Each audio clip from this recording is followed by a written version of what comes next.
जय जगन्नाथ नमस्कार। आसतु नजर पकईवा मयूरभंज जिलार बछा बछा खबर गुड़िक उपर। आपन जदि मयूरभंज को भल पाउथांती ताहले वीडियोटी को शेष पर्यंत देखंतु। आउ चैनल को जो मैंने प्रथम कर आछंती सब्सक्राइब करंतु। आजिर प्रथम खबर बसिंगा थाना अधीन पुरुणिया उपकंठ हरिपुर ग्राम रे निया लगी जैनिक 12 वर्षर नाबालिका गुरुतर होई पड़ जाइथिबा बेले रविवार राति 8टारे बारिपदा जिला मुख्य डाक्तरखाना को स्थानांतरित कराई। सूचना मुताबक हरिपुर ग्राम स्वर्गत प्रदीप सिंह 12 वर्षीय नाबालिका झील गीतांजलि घर अगणारे सुखिला पत्र एकत्रित कर निया लगाई बेले असावधानतावश पिंधि पोशाक निया लग जाइथिला। फल गीतांजलि दुई हाथ मुह मुंड कान समेत शरीर विभिन्न अंश पड़ जाइथिला। गुरुतर अवस्था गीतांजलि को उद्धार करी घर लोक मैंने प्रथम बेतनटी डाक्तरखाना भर्ती करथिले। तेबे गीतांजलि स्वास्थ्य अवस्था गुरुतर थिबारु सेठारे प्राथमिक चिकित्सा पर कार्यरत डाक्तर निर्देश क्रमे बारिपदा जिला मुख्य डाक्तरखाना को स्थानांतरित कराई। परवर्ती खबर विकसित गाँ विकसित ओडिशा लगी करंजिया पंचायत समिति स्वतंत्र बैठक अनुष्ठित। करंजिया ब्लॉक रे विकसित गाँ विकसित ओडिशा कार्यक्रम ने एक स्वतंत्र बैठक ब्लॉक सभागृह ठारे अपराह्न 3 घटिका समय संध्या 6 घटिका जाए अनुष्ठित हो जाइछि। एही कार्यक्रम में कंजुआ विधायक पद्मचरण हाइब्रू, करंजिया पंचायत समिति सभ्य अध्यक्षा सुभद्रा मारांडी, उपाध्यक्ष सतीश चंद्र महांत, करंजिया गोष्ठी उन्नयन अधिकारी प्रद्युम्न कुमार नायक, केन्दुझर सांसद प्रतिनिधि देवेंद्र महांत, ग्राम पंचायत उन्नयन अधिकारी सुशांत कुमार साहू, सहकारी जंत्री अमजाद अली समेत समस्त 15 गोटी पंचायतर सरपंच समिति सभ्य सभ्या योगदान करी आलोचन अंशग्रहण करथिले। बैठक में पूर्वर विभिन्न पंचायतर आवश्यक थिबा विभिन्न बहुमुखी प्रकल्पर व्ययबराद विषय आलोचना कराइथिला।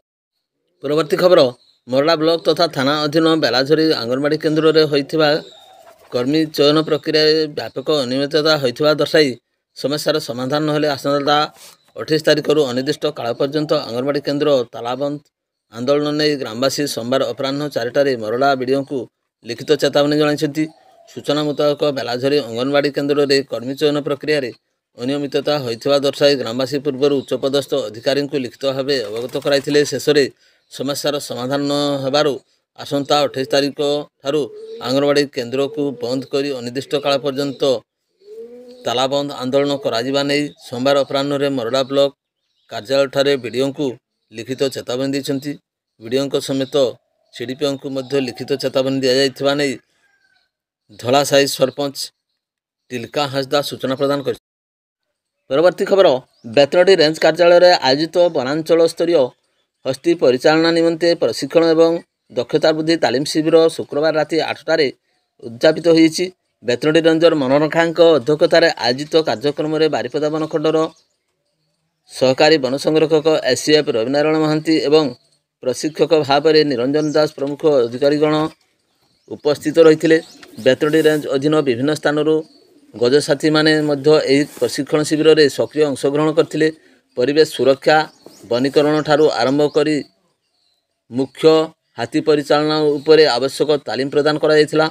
वर्ष तमाम बेतनटी रेंज इलाका रे बणुआ हाथी उपद्रव लगी रहिथिबा बेले हाथी परिचालना किभली करा जाय पारिबो एवं हाथी मनुष्य मुहांमुही स्थिति उपजिले किभली एड़ाई दिया जाय पारिबो तथा हाथी मानकु किभली जनबस्तारू दूरे रखा जाय पारिबो से नै मुख्यतः आलोचना पूर्वक आवश्यक प्रशिक्षण प्रदान करा जायथिला।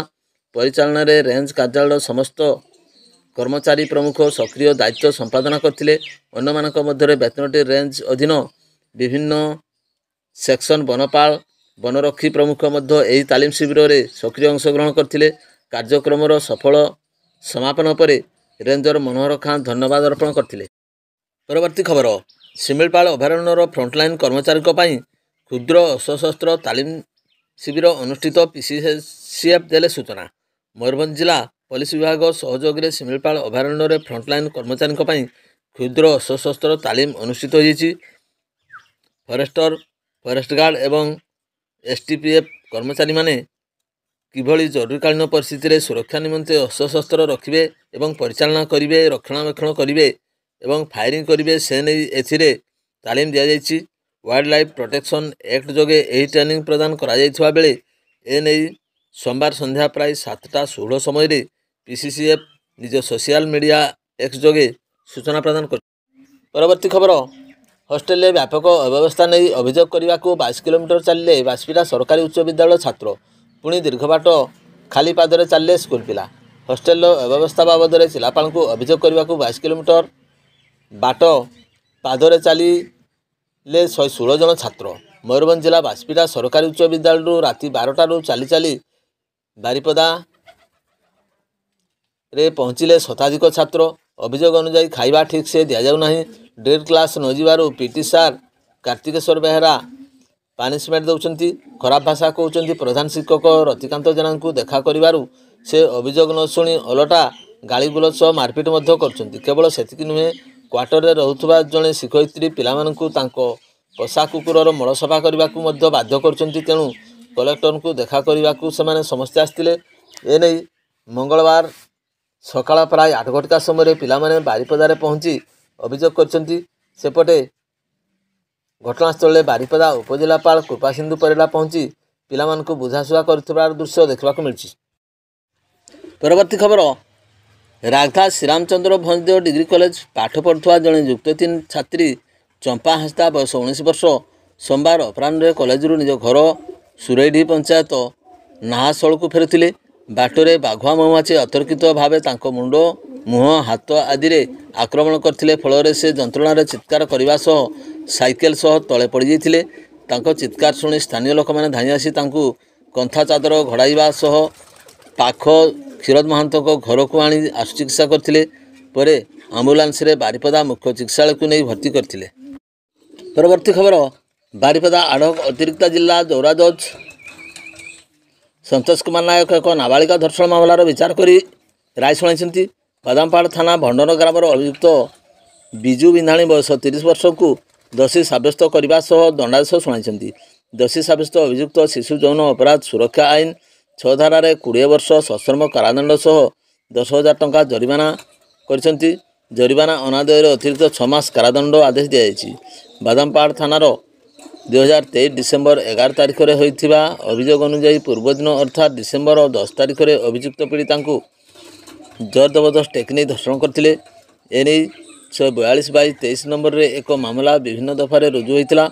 पुलिस अभियुक्त को 2023 डिसेम्बर 15 तारिख गिरफ्त करने परठारु से विचाराधीन कैदी भाव रही आसुला। अभियुक्त 2023 डिसेम्बर 15 तारिख विचाराधीन कैदी भाव रही आसुवा अवधि को मोट दंडादेशरू ह्रास करने नहीं राय उल्लेख कराई। पीड़िता थैथान क्षतिपूरण बाबद मंजूर करा 2 लाख टंका को कौन जातीयकरण बैंक रे 5 वर्ष स्थायी जमा रखा सकाशे जिला आईन सेवा प्राधिकरण को सुपारिश कराई। सरकार पक्ष स्वतंत्र पीपी मनोरंजन पट्टनायक मामला परिचालना करथिले। परवर्ती खबर चित्रोडा राज्य राजपथ बेतनटी थाना अधीन कलाराफुलिया छक निकट में सोमवार एक बाइक दुर्घटनाग्रस्त होती। सूचना अनुसार बारिपदा सहर अशोक कुमार महांती पुत्र मनोज कुमार 39 वर्ष रासगोविंदपुर जेएमएफसी कोर्टे किराणी भाव कार्य करती। से कोर्ट्स काम सारी संध्या समय ओडी 11B 9852 नंबर विशिष्ट एक बाइक जोगे घर को फेरुवा बाटरे एक बलद हठात रास्ता मझी को दौड़ी आसला। मनोज भारसाम्य हराई बाइक सह पिचु सड़क उपर छिटकी पड़ते। स्थानीय लोके तांको गुरुतर अवस्था उद्धार कर किसान तांडी गोष्ठी स्वास्थ्य केन्द्र में आनी भर्ती करथिले। तांको मुंड एवं शरीर में विभिन्न स्थान में आघात लगी जमापड़ी। परवर्ती खबर पश्चिमबंग अंचल प्राय 200 लिटर देशी मद नहीं एक बाइक जोगे राजघाट अभिमुखे जाउथिले। रासगोविंदपुर पुलिस दल पेट्रोलिंग जाउथुवा बेले उक्त बाइक को जबत करथिले। तेबे बाइक चालक चंपट मारथिला। रासगोविंदपुर पुलिस मामला रुजु करी अधिक तदंत जारी रखिछि। परवर्ती खबर बांगीबसी थाना अंतर्गत कुसुमबंध ग्रामर हाट साही निवासी अभिमन्यु बेहरा घरे सदर अबकारी इन्स्पेक्टर स्वप्नाराणी साहू नेतृत्व में कोड़ियाणा अबकारी अधिकारी ज्ञानेश्वरी विश्वाल एएसआई तपन कुमार साहू कनेस्टेबल अरुण राज तोरई ममता बारिक विकास कुमार महांत लक्ष्मण कुमार नाथ प्रमुख चढ़ाऊ करी अबकारी दल तांको घरु मोट 51 लिटर विदेशी मद केवल अरुणाचल प्रदेश में बिक्री होता विदेशी मद जबत करिथिबा सह अभिमन्यु बेहरा को गिरफ्त कराइथिला। परवर्ती खबर बड़साई बजार स्थित बीएसएनएल टावर रु बैटेरी कोयल सेल चोरी होईछि। एने बड़साई थाना रे एतला दियाइछि। BSNL SDPO engineer Chandan Kumar खंडे अभियोग मुताबक बड़साई बजार रे थिबा बीएसएनएल टावर रु 21टी मूल्यवान कोयल ସେଲ୍ ଚୋରି ହୋଇଛି। ଚୋରି ସାମଗ୍ରୀର ମୂଲ୍ୟ 84,000 ଟଙ୍କା ହେବ। ଏନେଇ ବଡ଼ସାହି ପୋଲିସ 61 ନମ୍ବରରେ ମାମଲା ରୁଜୁ କରି ତଦନ୍ତ ଆରମ୍ଭ କରିଛି। ସେହିପରି ଏହି ଥାନା ଅନ୍ତର୍ଗତ ତେନ୍ତୁଳି ଗ୍ରାମର ବିଦ୍ୟୁତ୍ ଟ୍ରାନ୍ସଫର୍ମରରୁ ମଧ୍ୟ କଏଲ ଚୋରି ହୋଇଛି ବୋଲି ବିଭାଗୀୟ ଯନ୍ତ୍ରୀ ବଡ଼ସାହି ଥାନାରେ ଅଭିଯୋଗ କରିଛନ୍ତି। ତେବେ ବଡ଼ସାହି ଅଞ୍ଚଳରେ ଚୋରି ବୃଦ୍ଧି ପାଉଥିବାରୁ ଲୋକଙ୍କର ଧନଜୀବନ ସୁରକ୍ଷା ପାଇଁ ପୋଲିସ ସହିତ ଯଥାଶୀଘ୍ର ବିହିତ ପଦକ୍ଷେପ ନେବାକୁ ଦାବି ହେଉଛି। ପରବର୍ତ୍ତୀ ଖବର, ମରଡ଼ା ଥାନା ଘଳମୁହାଁ ପଞ୍ଚାୟତ ଘାସିଡିହି ଗ୍ରାମରେ ଘଟିଯାଇଛି ଏକ ଅଘଟଣ। ସେହି ଗ୍ରାମର ସ୍ୱର୍ଗତ ଟିଲକୁ ଟୁଡୁଙ୍କ ପୁତ୍ର ଚୈତନ୍ୟ 40 ବର୍ଷ ରବିବାର ଅପରାହ୍ନରେ ନିଜ ଘରେ ବାରଣ୍ଡାରେ ବେକରେ ଗାମୁଛା ଦେଇ ଆତ୍ମହତ୍ୟା କରିଥିବା ଜଣାପଡ଼ିଛି। ପତ୍ନୀ ଘରକୁ ଫେରିବା ପରେ ଚୈତନ୍ୟଙ୍କ ବେକରେ ଲାଗିଥିବା ଗାମୁଛାକୁ କାଟି ତାଙ୍କୁ ତଳକୁ ଓହ୍ଲାଇଥିବା ବେଳେ ତାଙ୍କର ଜୀବନ ଚାଲିଯାଇଥିଲା। ବିଳମ୍ବରେ ସୋମବାର ଦିନ ଗ୍ରାମବାସୀ ଜାଣିପାରି ଚିତ୍ରଡ଼ା ଫାଣ୍ଡିକୁ ଖବର ଦେଇଥିଲେ। ଫାଣ୍ଡି ଅଧିକାରୀ ନିରଞ୍ଜନ ସୋରେନ ଘଟଣାସ୍ଥଳରେ ପହଞ୍ଚି ଶବ ଜବତ କରିବା ସହ 11/25 ନମ୍ବରରେ ଏକ ଅପମୃତ୍ୟୁ ମାମଲା ରୁଜୁ କରି ଶବ ବ୍ୟବଚ୍ଛେଦ କରି ପରିବାରବର୍ଗଙ୍କୁ ହସ୍ତାନ୍ତରିତ କରିଥିଲେ। ଭିଡ଼ିଓଟିକୁ ଶେଷ ପର୍ଯ୍ୟନ୍ତ ଦେଖିଥିବାରୁ ଅନେକ ଧନ୍ୟବାଦ।